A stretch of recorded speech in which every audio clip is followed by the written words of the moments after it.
नमस्कार। पत्रिका टीवी की खास पेशकश यूथ एंड सोल्जर भविष्य की संभावनाएं में आपका स्वागत है। मैं हूं आपके साथ अरविंद पालावत। ये खास कार्यक्रम है हमारे देश के नौजवानों के लिए, वे नौजवान जो भारतीय सेना में जाकर अपना करियर बनाना चाहते हैं। इस खास एपिसोड में हम आपको रूबरू करवाएंगे हमारे खास मेहमान से, जो आपको बताएंगे आखिर आर्मी में करियर कैसे बनाया जा सकता है। साथ ही आपको हम बताएंगे कि कब कौन सी भर्ती आयोजित हो रही है और उसकी आखिरी तारीख क्या है। तो चलिए शुरुआत करते हैं हमारे इस खास कार्यक्रम की और सबसे पहले आपको बताते हैं भर्तियों के बारे में। आपको बता दें कि वर्ष 2022-23 में सशस्त्र बलों में लगभग 46,000 अग्निवीरों की भर्ती होगी। ये भर्ती वर्ष 2022-23 में होगी। सेना अग्निवीर जनरल ड्यूटी के तहत महिला सैन्य पुलिस भर्ती इस नवंबर और दिसंबर के महीने में हो रही है। इसके साथ ही यह भर्ती उत्तर प्रदेश के लखनऊ, तमिलनाडु के वेल्लोर, असम के उदलगिरी, पुणे के किरकी में आयोजित होगी। आपको बता दें अग्निवीर भर्ती के बारे में हम बता रहे हैं। पुरुषों के लिए विभिन्न शहरों में भर्तियां आयोजित हो रही हैं। इस वक्त बड़ी संख्या में युवा वहां पर पहुंच सकते हैं और सेना में जा सकते हैं। आपको बता दें पुरुषों के लिए अयोध्या, नादिया, कोल्हापुर, सलगुरु, खड़गपुर, वेल्लोर, जालंधर कैंट में पुरुष अग्निवीर की भर्ती होगी। इसके साथ ही कई अन्य जिलों में भी ये भर्ती होने वाली है, जहां अंबाला कैंट, भिवानी, रोहतक, बीदर, कोल्लम, मुजफ्फरपुर में भी ये भर्ती आयोजित होगी। अग्निवीर भर्ती की इस वक्त हम बात कर रहे हैं और वाराणसी, आइजोल और नया रायपुर में भी ये भर्ती प्रक्रिया शुरू हो रही है। तो यहाँ पर युवा अपना भविष्य आजमा सकते हैं जो सेना में जाना चाहते हैं। सबसे बड़ी बात, राजस्थान के युवाओं के लिए भी सुनहरा मौका इस वक्त आ रहा है। जोधपुर एआरओ के तहत पुरुषों के लिए 28 नवंबर से 12 दिसंबर तक ये अग्निवीर भर्ती होगी। इसमें राजस्थान के कई जिलों के युवा हिस्सा ले सकेंगे। सिरोही, बाड़मेर, जालोर, जैसलमेर, जोधपुर और नागौर जिलों के युवा इसमें शामिल हो सकेंगे। बता दें कि अलग अलग जिलों के लिए ये भर्ती यहाँ पर राजस्थान में भी आयोजित हो रही है। अग्निवीर भर्ती में वायुसेना के लिए अग्निवीर भर्ती परीक्षा 18 से 24 जनवरी 2023 के बीच आयोजित होगी। तो ये थी भारतीय सेना से जुड़ी भर्तियां। ऐसे में यदि हमारे युवा साथियों ने अब तक अप्लाई नहीं किया है तो जल्द से जल्द वे आवेदन कर सकते हैं। तो चलिए अब हम आपको मिलवाते हैं हमारे खास मेहमान से, जो आपको बताएंगे कि किस तरह से आप आर्मी के लिए सिलेक्ट हो सकते हैं। हमारे वो स्पेशल गेस्ट हैं कर्नल RS भंडारी साहब।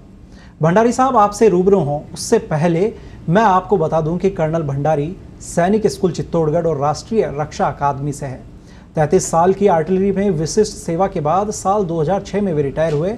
इसके बाद आप 8 साल तक सेबी में founding country and head protocol and security रहे।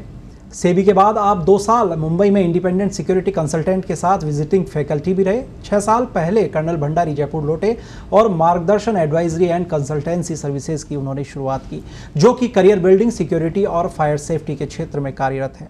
कर्नल भंडारी में युवाओं को सकारात्मक दृष्टिकोण के साथ प्रेरित करने और सलाह देकर उन्हें अपने लक्ष्य तक पहुंचाने का जुनून है। इसलिए अब वे पत्रिका टीवी पर आपसे जुड़कर बताएंगे कि आखिर किस तरह आप देश सेवा में जा सकते हैं। हमारे साथ मौजूद हैं कर्नल भंडारी साहब। सर, स्वागत है आपका पत्रिका टीवी में। नमस्कार सर, सबसे पहले चूंकि एक लंबा अनुभव आपका रहा है, आज हम बात कर रहे हैं अग्निपथ योजना और अग्निवीर पर। लगभग सभी लोगों ने इसका नाम सुना है अग्निपथ का, लेकिन हम आपसे जानना चाहते हैं कि आखिर ये अग्निपथ योजना क्या है और इस योजना के पीछे क्या कुछ मकसद जो है वो यहाँ पर रहा है। तो सबसे पहले तो अग्निपथ योजना इस वर्ष जून में भारत सरकार ने अनाउंस की, जिसमें युवाओं के लिए, दोनों लड़कों और लड़कियों के लिए सैनिक जीवन से संबंधित 3-4 साल की नौकरी का एक अवसर है, जो कि टेम्परेरी जॉब एक तरीके से है। और ये नेशन बिल्डिंग के लिए, आर्म फोर्सेस को स्ट्रॉन्ग करने के लिए ये योजना लाई गई है, जो कि रेगुलर कार्डर के साथ साथ पैरेलल चलेगी। इसमें शुरू में एक बैच के अंदर 25% को रिटेन किया जाएगा और 75% को डिस्चार्ज करके वापस सिविल स्ट्रीट में भेजा जाएगा। अभी ये जो 25% जी अंदर रहेंगे उनको वो उसके लिए अप्लाई सभी करेंगे, ये नहीं है कि कोई पहले से सिलेक्शन कर दिया जाएगा। और ये एक अलग रैंक है, अग्निवीर अपने आप में रैंक है, जो कि सिपाही की रैंक रेगुलर कैडर में पहली रैंक होगी और अग्निवीर उससे नीचे एक रैंक होगी। 1932 मतलब आप समझ लीजिए कि 2032 तक उम्मीद करते हैं कि 50% सेना में अग्निवीर कार्यरत होंगे। सर, आप जिस तरह से बता रहे हैं कि 2032 तक 50% जो अग्निवीर है वो हमारी सेना में होंगे, तो ये जब योजना लाई गई तो इसका मकसद क्या रहा बेसिक? क्योंकि हमारी जो सेना है वो अपने आप में बड़ी सशक्त सेना है, और यदि कहीं भी देश की यदि बात करें अन्य देशों की, तो हमारी सेना को बहुत मजबूत स्थिति में माना जाता है। ऐसे में इस योजना को लाने के पीछे का बेसिक रीज़न क्या रहा होगा? इसका जो मेन मकसद है एक्चुअली ये सबके लिए लाभदायक है, जो भी इसमें हैं। मान लीजिए देश, सेनाएं हैं, इंडिविजुअल्स हैं, ये विन विन सिचुएशन की स्कीम है।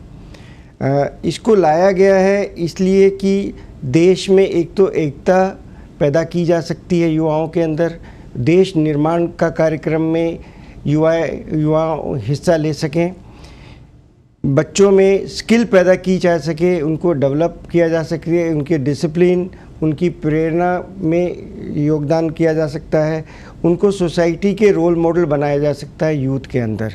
तो ये तो है देश के एट मैक्रो लेवल, देश के लेवल की बात है। हम साथ में जो कहा नहीं गया है वो ये है कि कहीं ना कहीं सरकार में ये सोच भी है कि पेंशन बिल को थोड़ा कम किया जाए। हो सकता है इसके पीछे अगेन कहा नहीं है, बट ये भी हो सकता है कि भारतीय सेनाओं की नफरी को थोड़ा कम किया जाए और टेक्नोलॉजी पे ज़्यादा निर्भर किया जाए। तो ये बेसिकली समाज की वे कार्य कुशल युवाओं को पैदा करने का एक मेन मकसद रहा है अभी के लिए। और जब तक सेना का सवाल है, इससे सेना के अंदर टेक्नोलॉजी पैदा होगी, टेक्निकली क्वालिफाइड यंगस्टर्स आएंगे, वो सेना के अंदर सेना को बैटल वर्दी ज़्यादा बनाने की उम्मीद हम सोचते हैं। इंडिविजुअल्स के लिए ये है कि उनके लिए एक बहुत ही इंटरेस्टिंग कैरियर अपॉर्चुनिटी है, जहाँ की टेम्प्रेरी जॉब आपको एक 4 साल की टेम्प्रेरी शॉर्ट सर्विस है एक तरीके से।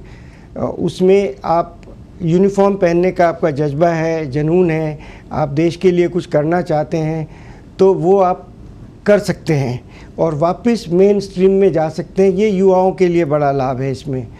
दूसरा जो फाइनेंशियल पैकेज गवर्नमेंट ऑफ़र कर रही है, वो बहुत अच्छा पैकेज ऑफ़र कर रही है, ताकि युवाओं को वापस सिविल में जब वो जाते हैं डिस्चार्ज होने के बाद, तो वो अपना जीवन निर्वाह एज ए एंटरप्रेन्योर कर सकते हैं या आगे शिक्षा लेकर और ऊंची दूसरी पढ़ाइयाँ भी कर सकते हैं। जी बिल्कुल, ये स्पष्ट है कि जो एक अच्छा पैकेज है वो दिया जा रहा है, साथ ही पढ़ाई का मौका है वो भी यहाँ पर दिया जा रहा है। कर्नल साहब, आपसे ये जानना चाहेंगे कि जो युवा अग्निपथ योजना में जाकर अपना करियर बनाना चाहते हैं, उसके लिए बेसिक क्वालिफिकेशन की बात करें या उम्र की बात करें, तो वो क्या कुछ परिधियाँ उसमें रखी गई हैं, क्या कुछ सीमाएं हैं उनके लिए? ऐसा है कि अग्निवीर के लिए जो उम्र रखी गई है वो 17.5 से लेकर 21 साल तक, इस वर्ष के लिए 23 साल तक की है। इस फाइनेंशियल ईयर, रिक्रूटमेंट ईयर और फाइनेंशियल ईयर मैच करता है। सो अभी 23 है मैक्सिमम, बाद में सिर्फ 21 ही रहेगी। ये तो है उम्र है। बाकी योग्यताएं हैं वो आर्मी, नेवी, एयरफोर्स की अलग अलग स्ट्रीम के हिसाब से योग्यताएं रखी गई है। सर, हमारी जो अग्निपथ योजना है वैसी ही योजनाएं अन्य देशों में भी चल रही हैं, तो सबसे पहले युवा आपसे जानना चाहेंगे कि आखिर कौन कौन से देशों में इस तरह की योजनाएं हैं, क्योंकि कई भ्रांतियां भी जब ये योजना आई उस दौरान सामने आई थी। हम उस पर भी जवाब चाहेंगे। साथ ही ये जानना चाहेंगे कि आखिर कौन कौन से देशों में इस तरह की जो योजनाएं हैं जहां पर शॉर्ट टर्म पीरियड के लिए आर्मी के अंदर रिक्रूटमेंट हो रहे हैं और उनके क्या रिजल्ट्स वहां पर देखने को मिल रहे हैं। सर, बहुत अच्छा सवाल है आपका ये कि इससे पहले अपने देश में जो भर्ती की प्रक्रिया जवान लेवल पे या जेसीओ अदर रैंक्स के लिए है, वो एक ही रास्ता था।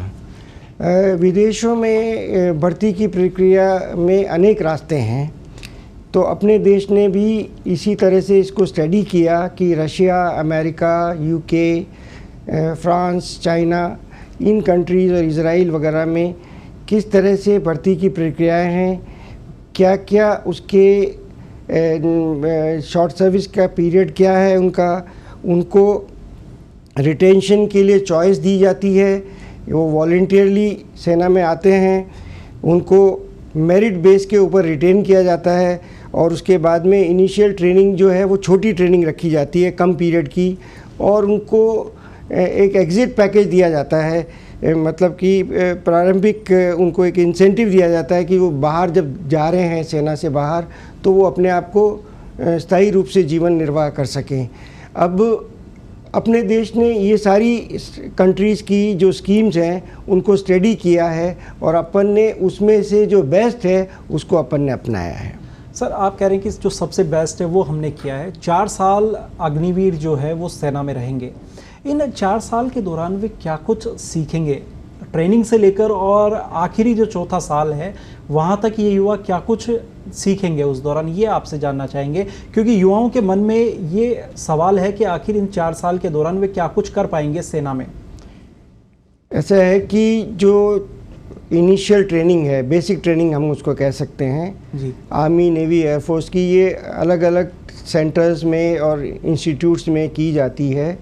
इस ट्रेनिंग के दौरान में सबसे पहले जो अग्निवीर को सिखाया जाएगा कि फौजी जीवन शैली में कैसे जीवन निर्वाह करना है, उसको उस सर्विस के तौर तरीके सिखाए जाते हैं, उनके कस्टम सिखाए जाते हैं, उनके ट्रेडिशन सिखाए जाते हैं।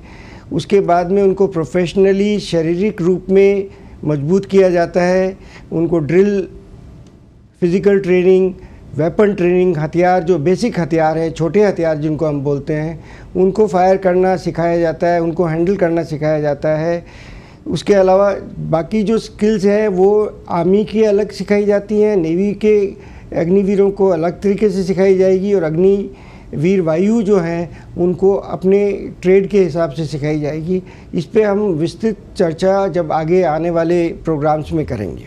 सर बिल्कुल, जिस तरह से आप कह रहे हैं कि एक अलग सा डिसिप्लिन है वो उनको सिखाया जाएगा।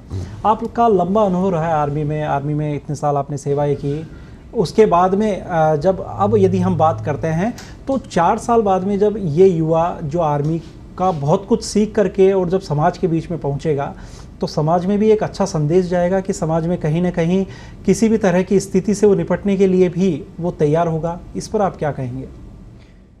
ये एक बहुत अच्छा कदम है। जैसे मैंने शुरू में कहा कि राष्ट्र हित में अगर हमारे सारे युवाओं, मतलब जो अग्निवीर बनने के लिए आए हैं और जो बन के 4 साल सेना में रह के बाहर जा रहे हैं, वो एक सबसे पहली बात तो अच्छे सिटीजन्स बन रहे हैं, अच्छे नागरिक बन रहे हैं, उनमें अपने आप में आत्मविश्वास पैदा हो रहा है, उनमें ये काबिलियत पैदा हो रही है कि हम जीवन बाहर कैसे टक्कर ले सकते हैं दूसरे व्यवसाय में जाके। उनके एप्टीट्यूड में, उनके डिसिप्लिन में परिवर्तन आएगा, उनके प्रेरणा में फ़र्क आएगा, उनकी नॉलेज में ज्ञान आएगा, उनकी स्किल्स डेवलप होंगी। कई स्किल्स ऐसी हैं जो कि बाहर उनको अप्लाई की जा सकती हैं, दूसरे व्यवसायों में या पढ़ाई के अंदर उसको इस्तेमाल किया जा सकता है। तो इससे अग्निवीरों को उस छोटी सी उम्र में, मतलब आप 17.5 से लेके 21 में आ रहा है, तो जब बाहर निकलेगा तो ज़्यादा से ज़्यादा वो 25 साल का होगा। उस कम समय में ही उसको अगर इतना ज्ञान मिल जाता है जिससे कि वो अपना सिविल के अंदर बेटर जीवन जी सकता है।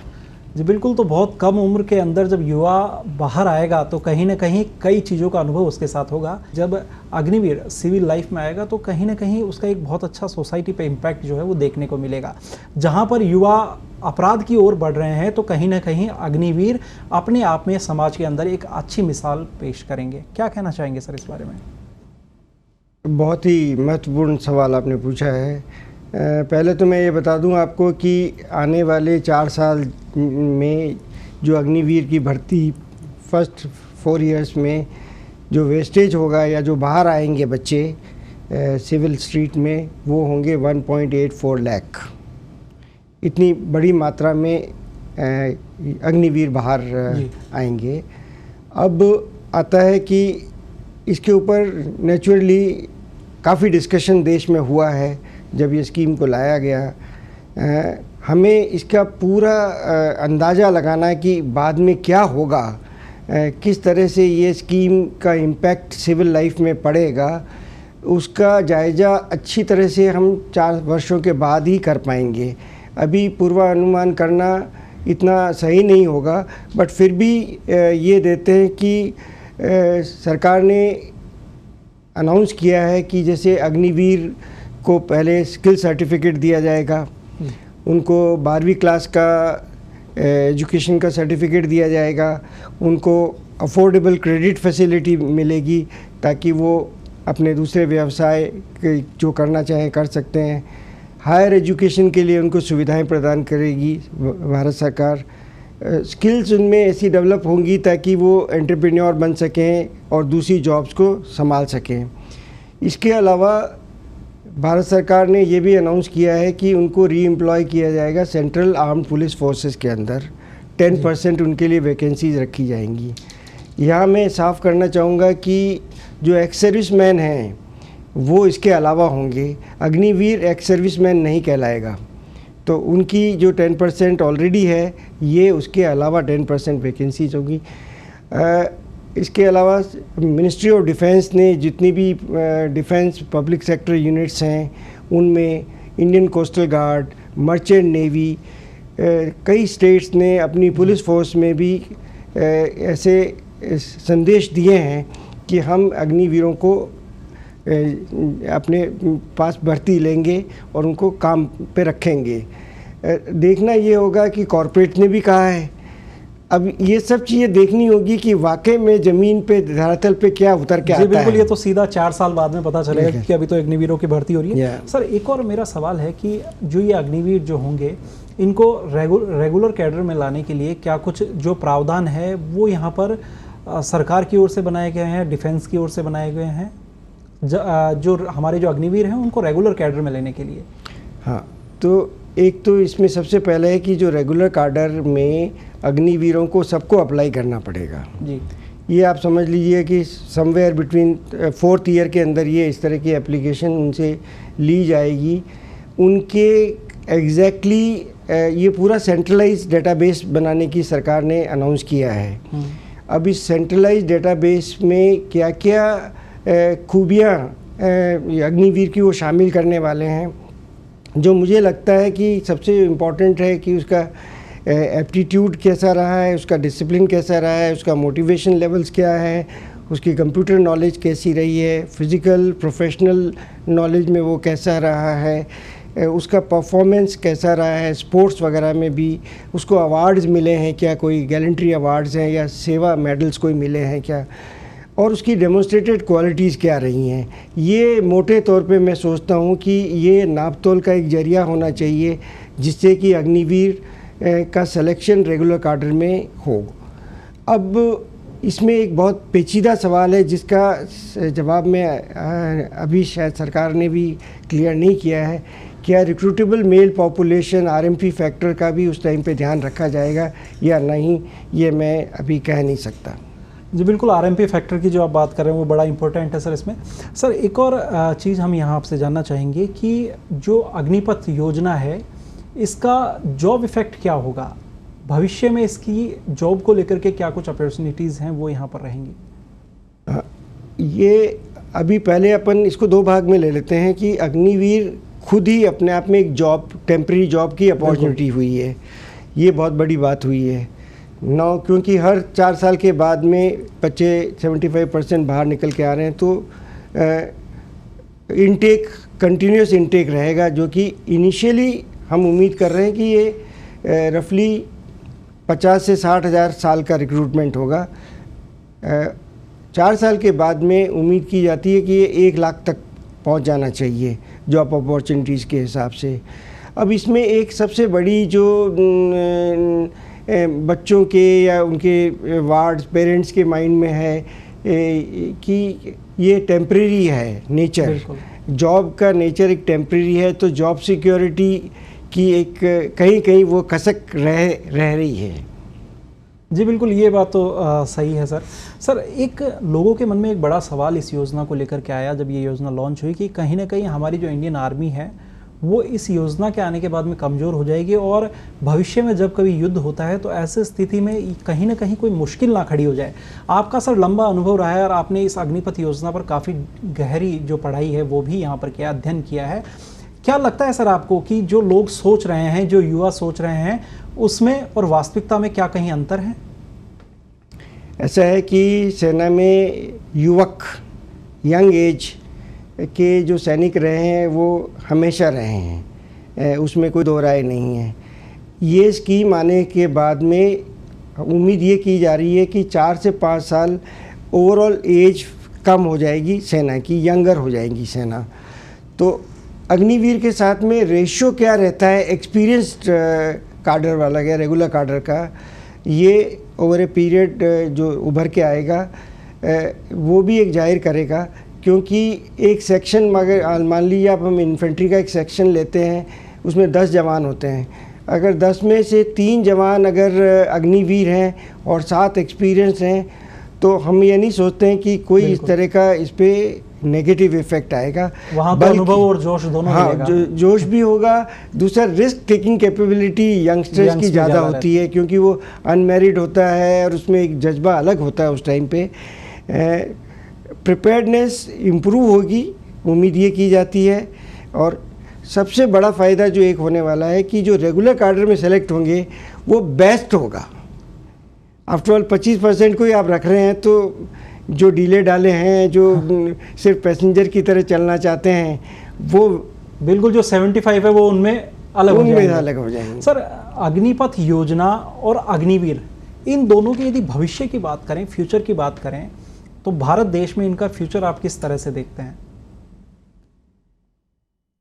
अग्निपथ एक स्कीम है जो लाई गई है, और क्योंकि दूसरे देशों में प्रचलित है, इसके फाइनेंशियल एंगल्स भी हैं।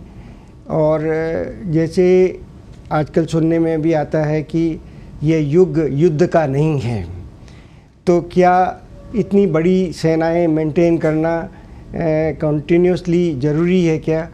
तो उस डायरेक्शन में देखा जाए तो एक अच्छा कदम है कि आर्म फोर्सेस को एक अपॉर्चुनिटी होगी, सरकार को एक अपॉर्चुनिटी होगी कि किस लेवल की सेना को मेंटेन किया जाए। तो ये एक सबसे बड़ा इसका एडवांटेज जो मैं देखता हूँ। और एज़ फार एज अग्निवीरों का भविष्य है, इसमें मैं इसको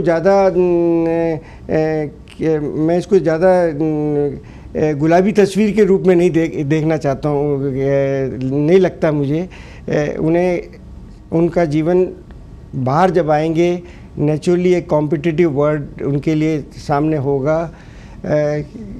क्या उनकी ये जो स्किल्स उन्होंने आर्म फोर्सेस में एक्वायर की हैं, क्या ये वाकई में सिविल में एप्लीकेबल होंगी? क्या इसका फ़ायदा सिविल सोसाइटी उठाएगी? क्योंकि जो ईएसएम आज हैं, एक्स सर्विसमैन हैं, आज भी उनको एम्प्लॉयमेंट नहीं मिलता है जितना कि सरकारें कह रही है। इवन 10% जो ईएसएम के लिए लागू है वो भी नहीं भरी जाती है, क्योंकि जो सिलेक्शन के मेथड्स हैं वो इतने टफ होते हैं, उनके लिए भी कॉम्पिटिटिव एग्जामिनेशन। सर, ये सभी तो स्थितियां जो है वो करीब 4 साल बाद में, जब ये अग्निपथ योजना का पहला चरण जो पूरा होगा, क्योंकि आज यदि कोई अग्निवीर भर्ती होता है तो 4 साल बाद में जब वो समाज के अंदर लौटेगा तो क्या कुछ उसका प्रभाव होगा, ये सब आने वाला समय बताएगा। भंडारी साहब, बहुत बहुत धन्यवाद आपका। Thank you. तो ये थे कर्नल भंडारी, जिन्होंने हमें बताया अग्निपथ योजना के बारे में। अगले सप्ताह जब हम आपसे मिलेंगे तो बात करेंगे भर्ती प्रक्रियाओं पर। साथ ही पत्रिका टीवी आपको मौका दे रहा है कर्नल आर.एस. भंडारी से सवाल पूछने का। यदि आप सेना भर्ती से जुड़ा कोई भी सवाल पूछना चाहते हैं तो हमें ईमेल कर सकते हैं। हमारी ईमेल आईडी है arvind.palawat@in.patrika.com। अपने सवाल आप ईमेल कर सकते हैं arvind.palawat@in.patrika.com पर। अगले सप्ताह यूथ एंड सोल्जर में आपको मौका मिलेगा उन तमाम सवालों का और उनके जवाबों का भी। बने रहिए पत्रिका टीवी के साथ। नमस्कार।